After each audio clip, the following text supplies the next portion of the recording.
아멘. 할렐루야. 우리 인사하겠습니다. 사랑합니다. 축복합니다. 은혜 많이 받읍시다. 오늘 21세기를 살아가는 우리 모든 현대인들이 갖고 익숙한 단어라고 있다고 한다면 스트레스라고 하는 단어, 불안, 염려, 두려움, 이런 여러 가지 단어들이 의미는 다르지만 오늘 이 시대를 살아가는 많은 사람들이 공통적으로 갖고 있는 삶의 문제와 깊은 관련이 있다라고 생각합니다. 미국의 심리학자인 놀러 메이라고 하는 사람이 쓴 책 가운데 자아를 잃어버린 현대인이라고 하는 책에 보면 이런 얘기를 합니다. 현대인들이 왜 자기 자신을 잃어버린 것일까라고 말하면서 삶을 살아가면 살아갈수록 우리의 마음이 더 공허해진다라고 했습니다. 열심히 살았어요. 잠 안 자고 일했어요. 뭔가를 성취했어요. 그런데 그 자리에 갔을 때 모든 인간은 다 공허하고 허무하고 불안함을 느낀다. 그 이유가 뭐냐고 말하면서 분명한 자신의 목적을 갖지 않고 그 자리에 갔을 때 여러 가지 크고 작은 불안과 염려와 두려움과 여러 가지 심리적 현상들이 나타나게 된다라고 말합니다. 여러분, 모든 사람들은 인정받고 싶은 욕구가 있습니다. 내가 뭔가를 이루고 성취했을 때 그것으로부터 사람들이 나를 인정해주고 또 뭔가를 수용해주고 그것이 내게 채워지지 않을 때 우리의 내면 속에는 끊임없는 불안과 고독과 염려가 있습니다. 우리 모든 현대인들은 다 여러분 두려움 속에 산다라고 그렇게 정의할 수도 있습니다. 여러분들은 무엇을 두려워하십니까? 불확실한 여러분의 미래 때문에 두려워하십니까? 경제적인 어려움 때문에 두려워하십니까? 아니면 건강 문제 때문에 우리가 두려워하십니까? 아니면 의사의 진단을 받았을 때 갑자기 전혀 예상치 않는 결과를 들었을 때 우리는 당황해하고 때로는 염려하고 두려워하기도 합니다. 제가 이번 주간에 아주 몸이 좀 안 좋았어요. 막리가 하나 있었는데 잇몸이 너무 아파가지고 치과에 잠깐 갔습니다. 갔더니만 그 아는 의사 선생님인데, 아이고 목사님 걱정하지 마세요. 그냥 이거 그냥 약 이틀 먹고 낫습니다. 약을 가져서 먹었어요. 먹었더니만 안 아프면 좋겠는데 얼마나 아프던지 그냥 잇몸이 아프니까 이도 아프고 귀도 아프고 머리도 아프고 아마 그게 진통제도 들어있는 것 같은데 진통제 약이 떨어지고 나니까 아침에 정말 제 평생에 그렇게 아파본 적이 있죠. 그래가지고 토요일에 아침 일찍 병원에 갔어요. 좀 더 큰 병원에 가서 사진도 찍었습니다. MRI도 찍고 한 3장도 찍었는데 그 선생님이 사진을 딱 판독하시더니만 환자분 돌아보세요 하더라고요. 갔어요. 이거 보이시죠? 이게 뭡니까? 이 몸에 막리가 하나 있는데 내가 의사생활 하다가 이렇게 생긴 막리는 처음 봤습니다. 하시더니만 이걸 뽑아야 돼, 발치해야 되는데 보시죠? 저기 지금 이 막리가 혀하고 같이 가까이 있어 갖고 만약에 이거 뽑다가 혀의 신경을 건드리면 혀 반 정도가 감각을 잃을 가능성도 있습니다. 그러면 제가 말은 할 수 있습니까? 그랬더니 말은 할 수 있는데 혀의 감각을 잊어버리면 음식을 먹어도 이 음식이 뭔가를 잊어버린대. 그리고 한 10% 정도는 영원히 감각이 돌아오지 않을 수도 있습니다. 되게 겁나대요. 그래 약 받아가 집에 왔어요. 이제 먹고. 그런데도 말이죠. 제가 오늘 아침에 못 나왔어요. 12시에 일어나니까 이제 진통제가 끊어지니까 얼마나 아픈지. 그래서 막 진통제 2알을 먹었어요. 그래도 자는 동안 잤습니다. 4시 20분에 새벽에 가려고 일어났는데 또 아픈 거죠. 얼마나 아프던지 그냥 잠을 잘 수가 없지. 거실에 나가서 앉았다가 목사가 새벽기도 안 가니 이게 얼마나 죄스럽습니까?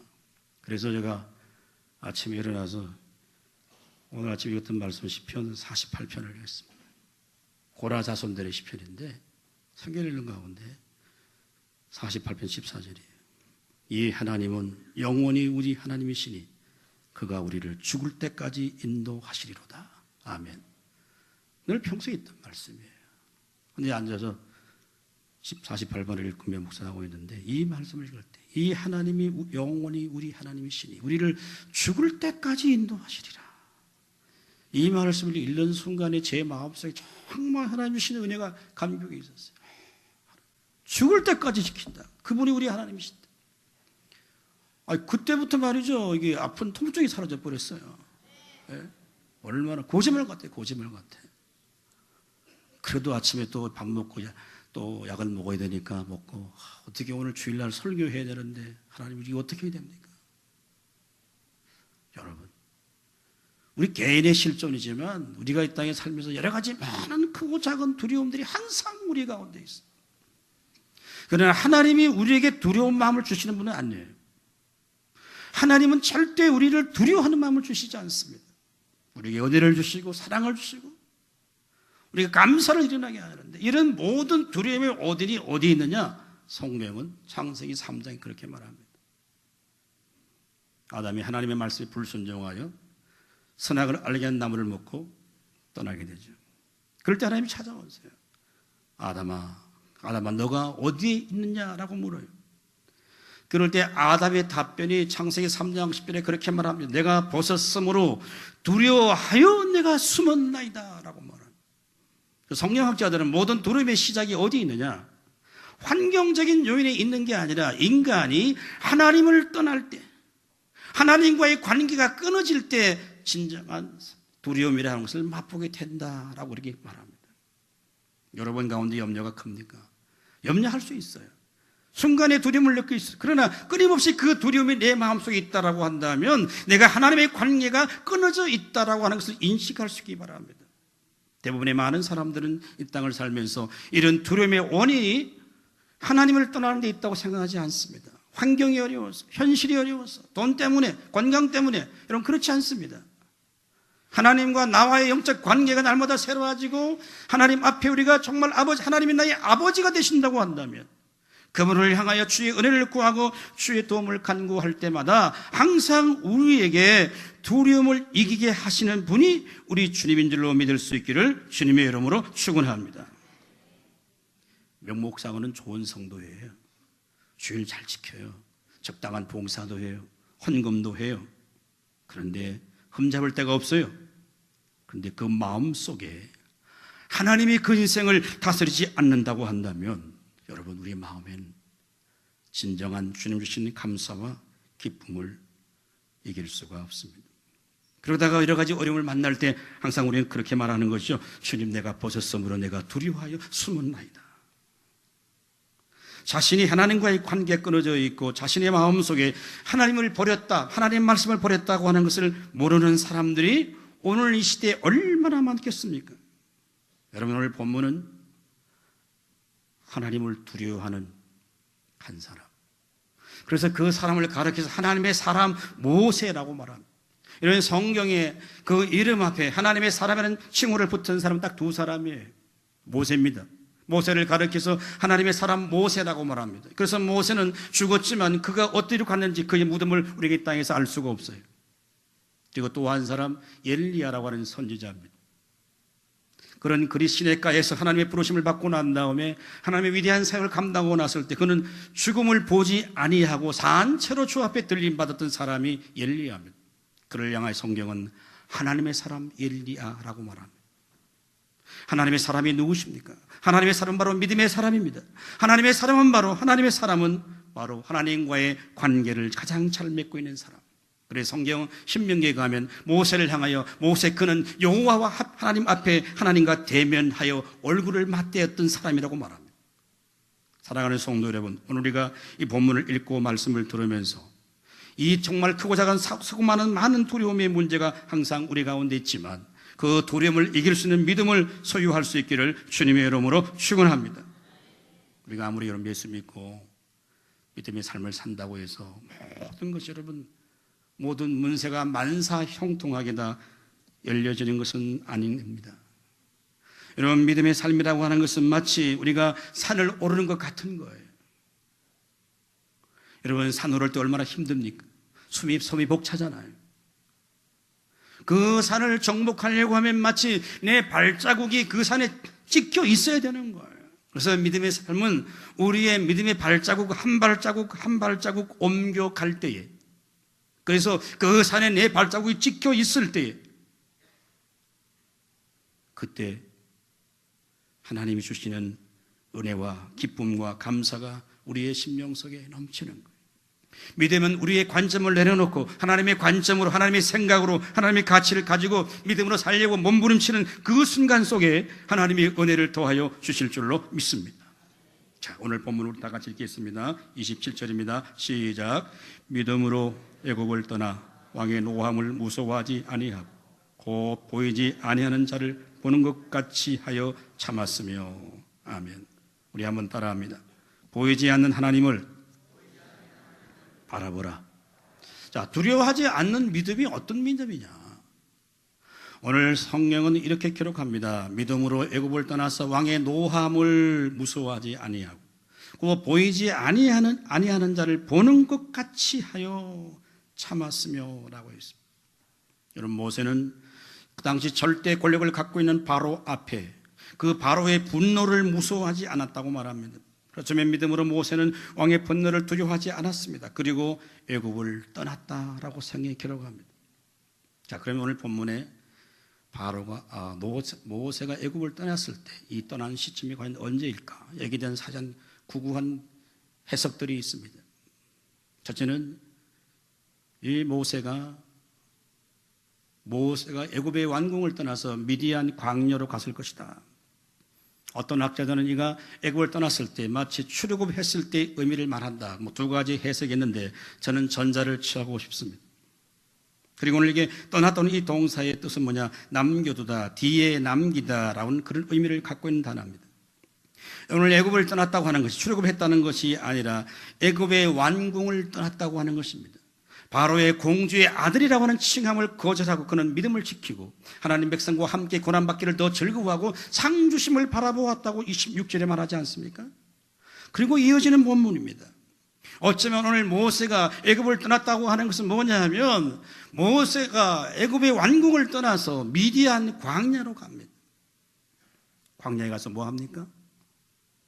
양을 칩니다. 가정을 갖습니다. 자녀를 낳습니다. 40년 동안 광야 생활을 하면서 어쩌면 모세는 하나님에 대한 인식을 점점점 잃어갈 수도 있습니다. 그럴 때 하나님은 모세를 잊지 아니하시고 모세를 다시 찾아옵니다. 출애굽기 3장에 나오는 호렙산에서 하나님이 다시 모세를 부릅니다. 모세야, 모세야, 너가 어디에 있느냐 묻습니다. 모세는 하나님이 자신을 잊었다고 생각했어요. 그러나 하나님은 모세를 잊지 아니했습니다. 대제국의 공주의 아들이었던 그 모세가 여러분 80 넘도록 양을 치는 노인으로 바뀌었습니다. 자신의 객에 도저히 맞지 않는 그 일을 하고 있습니다. 그러나 모세는 40년 광야 생활을 통해서 특별히 자신의 뭔가 깨달은 바가 뭐냐? 인간이라고 하는 게 별 수 없구나. 부귀영화 모든 걸 다 누려보았고 이제 40년 동안 광야를 살면서 자신의 정체성과 자신의 누구인가는 사실을 깨달을 때 그가 깨달은 게 과연 무엇일까요? 인간 인생이고 짧구나. 대부분의 학자들이 말하기를 시편 90편인 모세의 시편을 가르쳐서 모세가 광야에 있을 때 썼을 것이라고 말합니다. 우리의 연수가 70이요 강건한 80이니 속히 간이 날아갑니다. 그래서 우리에게 지혜를 알 수 있던 지혜를 더해달라고 주 앞에 기도했던 그 모세. 여러분, 그가 오늘 성경은 이렇게 기록합니다. 믿음으로 애굽을 떠나서 왕의 노함을 무서워하지 아니하고 떠났다고 말합니다. 여러분, 모세는 젊을 때 노동의 현장에 나갔을 때 히브리 사람과 애굽 사람이 다투는 장면을 보고 그 애굽의 사람이 히브리 사람을 구타하는 것을 보고 그걸 참지 못해요. 그래서 결국 어떻게 합니까? 애굽 사람을 죽이며 살해하며 그 땅에 묻어요. 지금 모세가 애굽을 떠날 때는 살인자가 되어서 떠납니다. 그러나 두 번째 출애굽할 때, 두 번째 애굽을 떠날 때는 그런 살인자가 아니라 그런 승리자가 되어서 애굽을 떠납니다. 바로는 이스라엘 백성들을 쉽게 보내주지 않아요. 여러 가지 재앙에 대해서도 꿈쩍하지 않습니다. 바로는 물러서지 않고 더 악해져 갑니다. 심지어 이렇게 표현합니다. 출애굽기 10장 28절 우리 한번 읽어보겠습니다. 시작. 바로가 모세에게 이르되 너는 나를 떠나가고 스스로 삼가 다시 내 얼굴을 보지 말라. 내가 내 얼굴을 보는 날에는 죽으리라. 아멘. 무슨 말이에요? 얼마나 위협입니까? 너가 이제 내 얼굴 못 본다. 내 얼굴 보는 날에 너는 죽는다. 너 목숨이 내게 달렸다는 말이에요. 여러분, 절대 권력자인 바로의 협박과 위협 앞에 모세는 조금도 두려워하지 않습니다. 바로는 적당한 타협안을 제시합니다. 자, 너희가 가기는 가되 이 애굽 땅에서 너희 하나님께 제사해라. 그러면 되지 않느냐고 말해요. 그러나 모세는 더 담대하게 합니다. 우리는 광야로 돌아가서 우리 하나님 여호와께 제사를 드리되 우리가 명령하시는 대로 우리가 합니다. 라고 이렇게 고백해요. 여러분, 모세는 하나님을 만나고 난 다음에 그는 보이지 않는 하나님을 보는 것처럼 믿는 그 믿음을 가지고 바로 앞에 고백합니다. 애굽을 떠나갑니다. 바로 공주의 아들이라는 칭함까지도 거부합니다. 사랑하는 영접 여러분, 우리가 어떻게 두려움을 이길 수 있습니까? 크고 작은 수많은 두려움들이 항상 우리 가운데 쓰나미처럼 우리에게 밀려오지 않습니까? 어떻게 이길 수가 있을까요? 성경은 말합니다.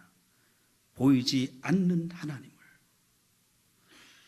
바라볼 수 있는 그 믿음을 소유할 때 우리가 이 세상의 온갖 염려와 두려움과 근심을 이길 수 있음을 믿을 수 있기를 주님의 이름으로 축원합니다. 여러분, 일반적으로 사람들이 위기를 만나고 어려움을 당할 때 대부분 이런 생각을 많이 합니다. 하나님이 나와 함께하지 않는다고 생각해요. 주님이 내 곁에 있지 않다고 생각합니다. 세상에 많은 소리는 들리지만 하나님의 음성은 우리 가운데 잘 안 들립니다. 그러나 믿음의 사람들은 보이지 않는 그 하나님을 보는 사람들이에요. 이런 믿음을 소유할 수 있기를 주님의 이름으로 축원합니다. 믿음의 사람이었던 다윗은 시편 56편 1절과 3절 말씀 우리 한번 다 같이 읽어보겠습니다. 시작. 시편 56편 1절 3절. 시편 56편 시작. 하나님이여 내게 은혜를 베푸소서. 사람이 나를 삼키려고 종을 치며 압제하나이다. 내 원수가 종을 나를 삼키려 하며 나를 교만하게 치는 자들이 많사오니 내가 두려워하는 날에는 내가 주를 의지하리이다. 아멘. 여러분, 이 시편의 제목은 이렇게 되어 있습니다. 다윗이 가드에 가서 블레셋에서 썼는 시라고 말합니다. 여러분, 블레셋에서 누가 유명한 사람이 있었어요? 골리앗이 있었습니다. 여러분, 다윗은 어린 나이에 골리앗과 전투에서 이겼습니다. 블레셋 사람들이 다윗을 볼 때는요, 자신들의 장수를 이긴 사람이기에 원수로 생각하는 거죠. 그런데 사울의 칼을 피해서 다윗이 어디로 가느냐? 갈 데가 없어 이제 이방인의 지역까지 블레셋까지 들어갑니다. 거기 가서 미친 척 하는 거예요. 그런데 혹시나 자기를 생명을 취하는 사람들이 있을 것이고 그런 두려움과 염려가 그 가운데 있었을 것입니다. 그런데 다윗은 뭐라고 주께 기도합니까? 하나님, 내가 두려워하는 날에는 주를 의지하리이다. 내가 하나님을 의지하고 그 말씀을 찬송합니다. 라고 하는 것이 여러분 다윗의 믿음의 고백이죠. 여러분, 그 이유가 무엇일까요? 자신의 환경은 변한 게 없어요. 현실은 변한 게 없어요. 그런데 하나님께서 그의 인생을 붙드시고 계시는 거예요. 그게 하나님의 사랑이고 하나님의 은혜입니다. 그래서 하나님의 은혜를 구하는 거예요. 하나님을 바라보는 사람은 어떤 것보다도 하나님의 은혜를 먼저 구해요. 우리가 예수를 믿고 믿음의 삶을 살아갈 때 우리는 혼자가 아닙니다. 믿을 수 있기를 주님의 이름으로 축원합니다. 성령을 통해서 하나님의 사랑이, 하나님의 은혜가 항상 우리 가운데 함께하는 것이죠. 바울은 로마서 5장 5절에 이렇게 말합니다. 우리 다 같이 읽겠습니다. 시작. 소망이 우리를 부끄럽게 하지 아니하면 우리에게 주신 성령으로 말미암아 하나님의 사랑이 우리 마음에 부은 바 되미니. 아멘. 환난은 인내를 연단을 소망을 인 줄 알미라. 우리 소망이 우리에게 부끄럽지 않다. 그 이유가 뭐냐? 우리에게 주신 성령으로 말미암아 하나님의 사랑이 우리 마음에 부은 바 되었다고 그렇게 고백하는 거예요. 이게 구원받은 주님의 복한 백성들의 신앙의 고백입니다. 우리가 하나님 앞에 나와서 예수를 주로 고백하는 순간 그 하나님의 사랑이 우리 가운데 이제 부어지는 거예요. 이제 우리는 혼자가 아닙니다. 주님과 함께 동행하는 사람들입니다. 그 인격적인 만남을 통해서 더 관계가 깊어질 때 하나님의 사랑과 하나님의 은혜가 우리 가운데 넘칠 때 우리가 두려움을 이길 수 있는 줄로 믿습니다. 여러분, 요한일서 4장 18절 우리 다 같이 읽겠습니다. 요한일서 4장 18절 시작. 사랑 안에 두려움이 없고 온전한 사랑이 두려움을 내어 쫓나니 두려움에는 형벌이 있습니다. 두려워하는 자는 사랑 안에서 온전히 이루지 못하였느니라. 아멘. 사랑하는 여러분, 무엇이 여러분을 두렵게 합니까? 우리는 두 가운데 한 가지를 두려워합니다. 둘 중에요. 하나님을 두려워하든지 세상을 두려워하든지 두 가운데 하나를 두려워합니다. 그러나 세상을 두려워하는 사람은 하나님을 두려워하지 않아요. 중요한 이야기입니다, 여러분. 세상을 늘 두려워하는 사람은 절대 하나님을 두려워하지 않습니다. 그러나 하나님을 두려워하는 사람은 세상을 두려워하지 않습니다. 하나님의 사랑이 우리의 마음에 부음받고 하나님의 은혜가 우리를 지배할 때 세상에 어떤 유혹과 두려움이 우리 가운데 있다고 하더라도 보이지 않는 그 하나님을 바라볼 수 있는 믿음을 우리가 갖고 있다고 한다면 언약에 신실하신 그 하나님께서 우리의 삶을 영원토록 붙드실 줄로 믿을 수 있기를 주님의 이름으로 축원합니다. 28절 우리 다 같이 읽겠습니다. 시작.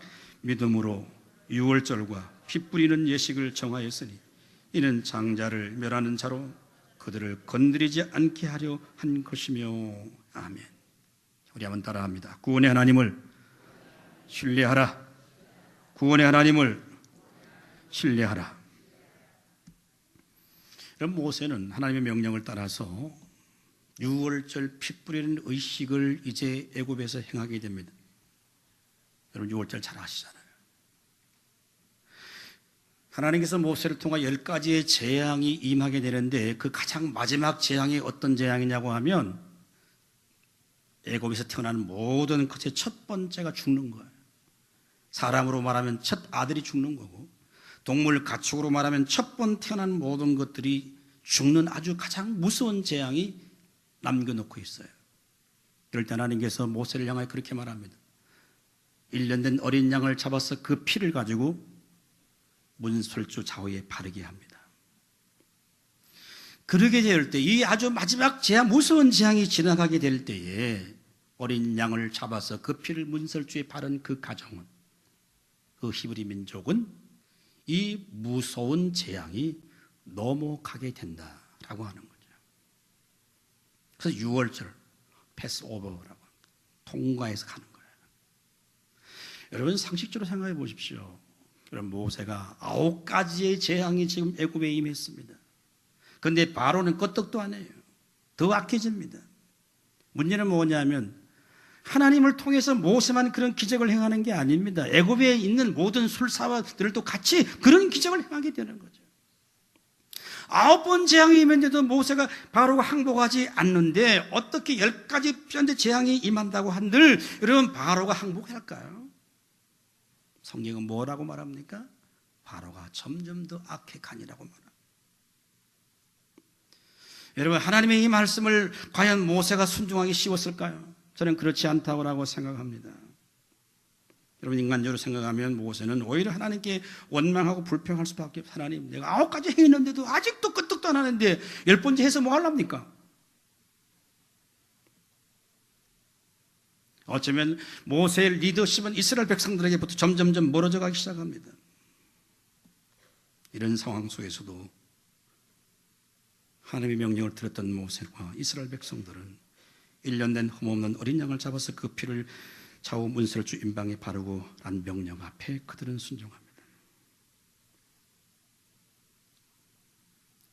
사랑하는 성도 여러분, 문제는 뭐냐 하면 이 어린 양을 잡아서 왜 그 피를 문주에 바르냐? 장차 오실 예수 그리스도의 십자가의 보혈을 상징하는 영적 의미를 갖고 있는 이 주님의 구속 사역의 어떤 예표를 이제 애굽에서 출애굽할 때 그 양을 잡아서 그 피를 문설주에 바르는 거죠. 바꾸고 말하면 오직 예수 그리스도를 통해서 하나님의 구원의 역사를 하나님이 이루시겠다고 하기 때문에 흠없는 어린 양을 잡는 거죠. 예수님이 이 땅에 오셨습니다. 그가 세례인 앞에 세례를 받으러 나옵니다. 요한복음 1장 29절에 성경은 이렇게 말합니다. 다 같이 읽습니다. 시작. 이튿날 요한이 예수께서 자기에게 나오심을 보고 이르되 보라, 세상 죄를 지고 가는 하나님의 어린 양이로다. 아멘. 세례요한이 본 거예요.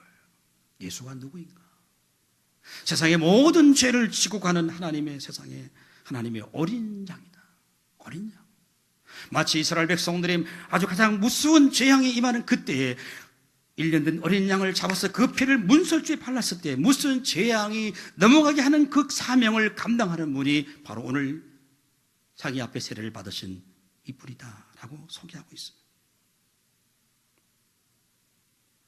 사랑하는 성도 여러분, 예수 그리스도의 보배로운 피를 통해서 죄 사함을 받고 구속받은 주님의 거룩한 백성들이라고 한다면 우리는 하나님의 말씀 앞에 우리의 구원을 이루시는 분이 오직 하나님 한 분임을 신뢰할 수 있기를 주님의 이름으로 축원합니다. 여러분, 당시 이스라엘 백성들이 여러분 이 말을 믿을 수가 있겠습니까? 정말 그런 일이 있을까? 의심하고 믿지 않은 사람도 많았을 것입니다. 그러나 성경은 뭐라고 말합니까? 출애굽기 12장 28절입니다. 다 같이 읽습니다. 시작. 이스라엘 자손이 물러가서 그대로 행하되 여호와께서 모세와 아론에게 명령하신 대로 행하니라. 아멘.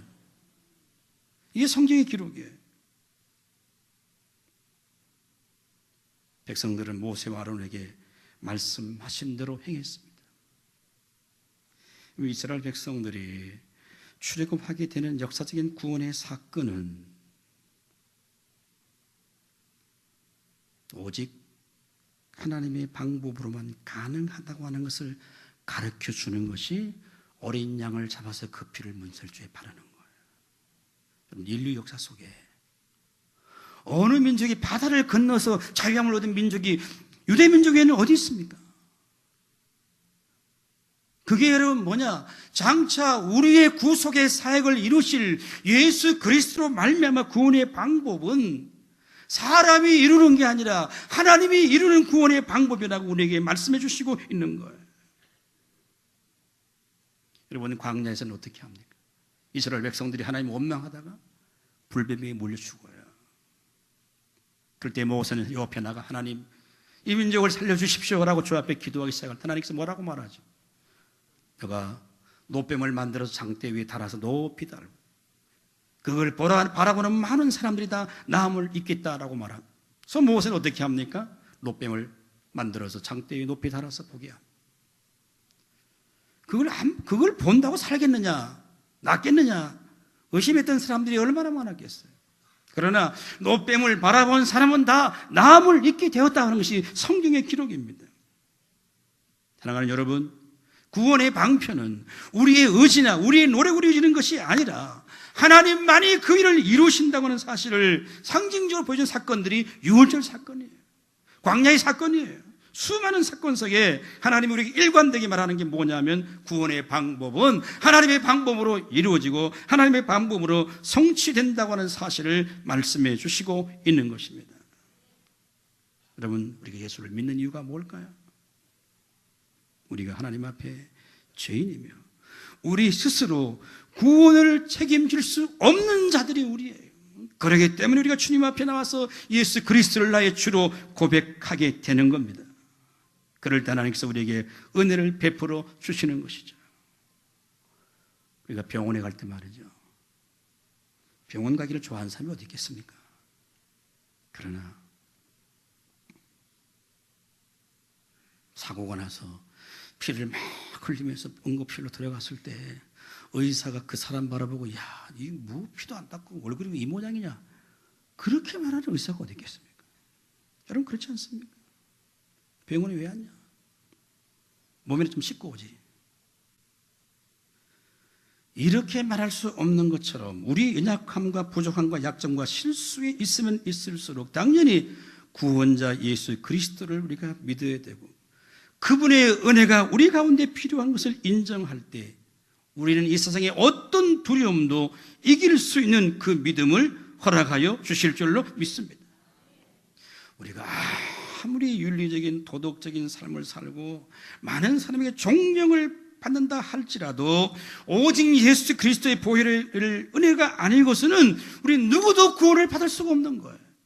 그러므로 우리는 날마다 구원의 하나님을 신뢰하고 의지할 때 나는 부족하지만, 나는 연약하지만 하나님의 구원이 나를 통해 이루어지고 성취될 줄로 믿을 수 있기를 주님의 이름으로 축원합니다. 그래서 여러분, 이스라엘 백성들을 향하여 선지자가 그렇게 말하는 거예요. 너희가 지금 심판을 받고 징계를 받게 될 거지만 너희는 반드시 바벨론 포로에서 돌아오게 될 것이다. 너희가 구원의 우물에서 기쁨으로 물을 기르면서 감사의 찬송을 드리게 될 것이다 라고 하는 예언적 말씀을 내주세요. 자, 우리 마지막 이사야 12장 2절 말씀 우리 한번 다 같이 읽습니다. 시작. 보라, 하나님은 나의 구원이시라. 내가 신뢰하고 두려움이 없으리니 주 여호와는 나의 힘이시며 나의 노래시며 나의 구원이심이라. 아멘. 여러분, 마치 하나님이 우리가 어려움을 당할 때, 어떤 문제가 있을 때 말이죠, 많은 성도들이 이런 생각을 해요. 하나님이 나를 안 돌보시는구나. 마치 하나님이 방관자처럼 그렇게 느껴질 때가 많아요. 그러나 여러분, 주님은 우리를, 한번 우리 가운데 오신 주님은 우리를 영원토록 떠나지 않습니다. 하나님은 우리의 하나님이시니 우리를 죽을 때까지 인도하시리라. 그분이에요. 여러분, 성경에 수많은 약속과 우리가 말씀이 기록되어 있지 않습니까? 성경 우리가 잘 몰라서입니까? 저는 그렇지 않다고 생각합니다. 우리가 교리를 몰라서입니까? 그렇지 않다고 생각합니다. 우리의 삶의 현장 속에서 나와 함께 하시는 우리가 구원의 하나님을 우리가 인식하지 못하고 경험하지 못하기 때문에 온갖 염려와 두려움들이 우리를 지배하는 거예요. 그래서 하나님을 떠나게 되는 거예요. 관계가 끊어지게 되는 거예요. 그럴 때 이 땅에 살면서도 주님 주신 평강과 위로와 기쁨을 맛보지 못하게 되는 거죠. 사랑하는 여러분, 우리가 하나님의 은혜로 구원받은 주님의 거룩한 백성들로 이 땅을 살아갈 때 두려워하지 말고 염려하지 말고 내 눈에 보이지 않지만 보이지 않는 그 하나님을 바라볼 수 있는 성도들이 될 수 있기를 주님의 이름으로 축원합니다.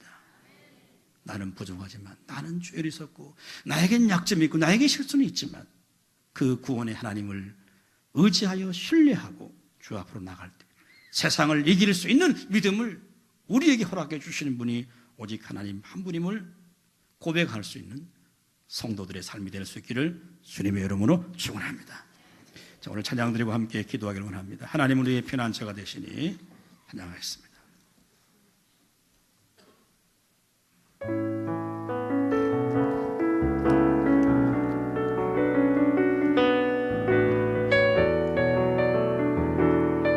하나님은 우리의 피난처가 되어주십니다.